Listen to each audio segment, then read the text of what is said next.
Double engine সরকার করে দিন, সব জিনিস ডবল পাবেন। আপনি মধ্যপ্রদেশে যান, আপনি উত্তরপ্রদেশে যান, ওখানে এই যে আয়ুষ্মান যোজনা গরিব মানুষের চিকিৎসার বীমা বছরে 5 লাখ টাকা, সেটা তো পাচ্ছেই, তার উপরে রাজ্য সরকার 3 লাখ টাকা উল্টো দিচ্ছে, 8 লাখ টাকা পাচ্ছে। আর এখানকার স্বাস্থ্য সাথীর কার্ড আছে, নিয়ে গিয়ে যে হসপিটালে দেখান, কোন হসপিটাল নেই, দাদা যান যান, এতে পয়সা পাওয়া যায়, নেবো না, আপনার চিকিৎসা হবে না। আর এই আয়ুষ্মান যোজনার কার্ড পেলে আপনি ভেলোর যান, আপনি চেন্নাই যান, আপনি মুম্বাই যান, আপনি দিল্লি যান, যত বড় হসপিটালে চিকিৎসা করতে পারবেন, কেউ আটকাতে পারবে না। তাই ডবল ইঞ্জিন সরকার, আর ডবল আপনি লাভ পাবেন।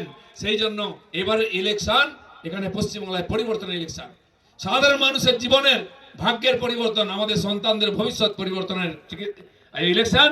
এই ইলেকশনে জিততে হবে পশ্চিমবাংলার পরিবর্তনের জন্য।